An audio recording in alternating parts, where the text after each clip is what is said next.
അരൺമനെ 4. So ഈ പടത്തിന് എങ്ങനെ 100 കോടി രൂപ കളക്ഷൻ കിട്ടിയെന്നാണ് ഞാൻ ആലോചിക്കുന്നത്. അരൺമനെ 1, 2, 3 എല്ലാത്തും ഈ 2 സ്പൂൺ എടുക്കാം, മിക്സിയിലിട്ട് അടിക്കുക, അരൺമനെ 4 റെഡിയായി. എല്ലാ അരൺമനയിലുള്ള പോലെ തന്നെ ഒരു ഐറ്റം ഡാൻസ്, ഒരു ഡെവോഷണൽ ഡാൻസ്, അവസാനം രക്ഷകനായി വരുന്ന സുന്ദർ സി. എനിക്ക് തോന്നുന്നു വിജയും ടോം ക്രൂസും ഒന്നല്ല രക്ഷകൻ, ശരിക്കുള്ള രക്ഷകൻ സുന്ദർ സിയാണ്. സോ ഇതിൽ ആളുടെ അനിയത്തി മരിക്കുന്നുണ്ട്. അപ്പൊ അനിയത്തിയെ കാണാൻ പോവാണ് അമ്മയും മകനും കൂട്ട്. അവിടെ പോയിട്ട് പറയും ഇവൾ എത്ര വലിയ വീടാണ് വെച്ചിരിക്കുന്നത്, അവിടെ വെച്ചിട്ട് അൺസഹിക്കലായിട്ടുള്ള ചളി, പിന്നെ പറയുന്ന ആൾക്ക് ലവ് അറ്റ് ഫസ്റ്റ് സൈറ്റ്. ഇതൊക്കെയാണ് അനിയത്തി മരിച്ചു കിടക്കുമ്പോൾ കാണിക്കുന്നത്. സോ സിനിമയിൽ ലോജിക് ഇല്ല എന്നറിയാം, എന്നാലും എന്തോ നടയത്. സോ നമ്മുടെ റാഷി ഖന്നയൊക്കെ ഈ സിനിമയിൽ അഭിനയിച്ചിട്ട് പാടത്ത് കോലം വെക്കില്ലേ കണ്ണ് തട്ടാതിരിക്കുക, അതിനുവേണ്ടി കൊണ്ടുവന്നിരിക്കുകയാണ്. തമന്നയ്ക്ക് അത്യാവശ്യം പെർഫോം ചെയ്യാനുള്ള റോളൊക്കെ ഉണ്ട്.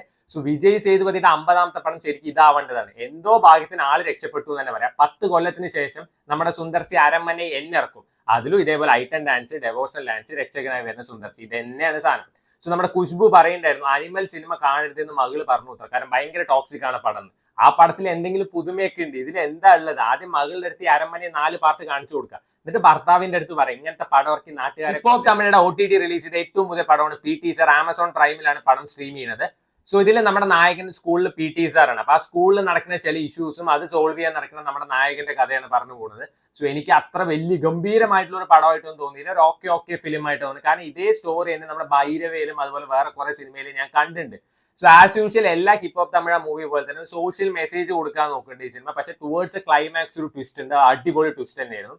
അനിക സുരേന്ദ്രൻ അത്യാവശ്യം നന്നായി പെർഫോം ചെയ്തിട്ടുണ്ട്. പിന്നെ ഇതിലെ നായികയൊന്നും എടുത്ത് പറയത്തക്ക പെർഫോമൻസ് ഒന്നുമില്ല. ആളി മറ്റേ കണ്ണ് തട്ടാതിരിക്കാൻ നമ്മൾ കോലം വെക്കൂല, അതേപോലെ തന്നെ ഒരു സിനിമയിൽ കൊണ്ടുവന്നു. പിന്നെ നമ്മുടെ hip hop Tamil mass scenes ഒക്കെ പുൾ ഓഫ് ചെയ്യുന്നതൊന്നും നമുക്ക് ആ ഒരു മാസ് തോന്നിക്കില്ല.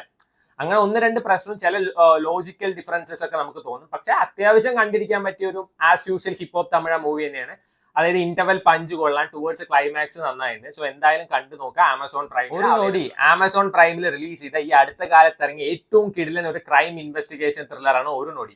സോ ഇതിലൊരു ട്വിസ്റ്റ് ഉണ്ട്, അത് പ്രെഡിക്ട് ചെയ്തവരെ ലൈഫ് ടൈം സെറ്റിൽമെന്റ് ഇടാന്ന് വേണമെങ്കിൽ എനിക്ക് പറയാം. കാരണം അത്രയും പ്രെഡിക്ട് ചെയ്യാൻ ബുദ്ധിമുട്ടാണ്. പക്ഷെ ഇത് പ്രെഡിക്ട് ചെയ്താൽ എന്റെ അടുത്ത് പൈസ ചോദിച്ചു വരുന്നത് എന്തെങ്കിലും ഇല്ല തരാൻ.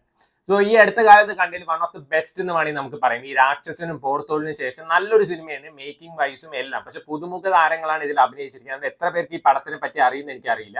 സോ ഒരു സ്ത്രീ ഒരു ദിവസം പോലീസ് സ്റ്റേഷനിൽ വന്നിട്ട് കംപ്ലൈന്റ് കൊടുക്കണം, അവരുടെ ഭർത്താവിനെ കാണാനില്ല. സോ ആ ഭർത്താവിനെ അന്വേഷിച്ച് പോകുമ്പോൾ വേറൊരു കൊലപാതകം നടക്കുന്നു. പിന്നെ ഇത് തമ്മിലുള്ള കണക്ഷൻ ഒക്കെ കണ്ടുപിടിക്കാണ് നമ്മുടെ നായകൻ.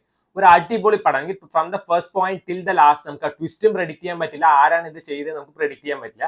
സോ എന്തായാലും കണ്ടു നോക്കുക, ആമസോൺ പ്രൈമിൽ അവൈലബിൾ ആണ്. ഇപ്പൊ തമിഴില് കുറെ നല്ല സിനിമകൾ ഇറങ്ങില്ല എന്നൊക്കെ പറയുന്നുണ്ട്, ചെറിയ നല്ല സിനിമകൾ ഇറങ്ങുന്നുണ്ട്, പക്ഷെ ആരും കാണുന്നില്ല. അർജുൻ ദാസിന്റെ OTT റിലീസ് ചെയ്ത ഏറ്റവും പുതിയ പടമാണ് രസവതി ദ ആൽക്കെമിസ്റ്റ്. ആമസോൺ പ്രൈമിലാണ് പടം സ്ട്രീം ചെയ്യുന്നത്.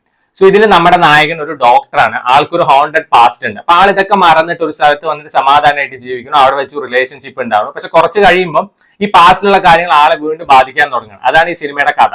എടുത്ത് പറയേണ്ട പെർഫോമൻസ് അർജുൻ ദാസിന്റെ ആണ്. ഇപ്പൊ മിനിമം ഗ്യാരണ്ടി മൂവീസ് കാണണം വെച്ചാൽ നമ്മൾ അർജുൻ ദാസിന്റെ പടം കാണും, എന്തെങ്കിലും ഒരു പുതുമ എല്ലാ പടത്തിലും ഉണ്ടാവും. പിന്നെ ആൾ ഈ ജാൻഡി വോയിസ് വെച്ചിട്ട് റൊമാൻസ് ഒക്കെ ചെയ്യണം, നല്ല രസമായിരുന്നു. 2 നായികമാരുണ്ട് ഈ സിനിമയിൽ, 2 പേരും അടിപൊളി പെർഫോമൻസ് ഉണ്ടായിരുന്നു. അതിൽ ഫ്ലാഷ് ബാക്കിൽ വരുന്ന നായിക ഒന്നുകൂടി നന്നായി പെർഫോം ചെയ്തിട്ടുണ്ട്. സോ നിങ്ങൾക്ക് ഒരു ഫീൽ ഗുഡ് അതേപോലെ തന്നെ ഇമോഷണൽ ആയിട്ടൊരു സിനിമ ഇഷ്ടമാണെന്ന് വെച്ചാൽ എന്തായാലും കണ്ടു നോക്കുക, ആമസോൺ പ്രൈമിൽ അവൈലബിൾ ആണ്. ഇതിന് ഒരു വില്ലൻ ഉണ്ട് നമ്മുടെ മലയാളത്തിൽ നിന്നുള്ള സുജിത് ശങ്കർ, സൈക്കോ പറഞ്ഞ എക്സ്ട്രീം സൈക്കോ. എനിക്ക് റിയൽ സൈക്കോ ആയിട്ടാണ് ആൾ അഭിനയിച്ചിരിക്കുന്നത് വരെ തോന്നുന്നു. അത്രയും അടിപൊളിയായിട്ട് പെർഫോം ചെയ്തിരിക്കുന്നത്. കണ്ടു നോക്കുക, ആമസോൺ പ്രൈമിൽ അവൈലബിൾ ആണ്.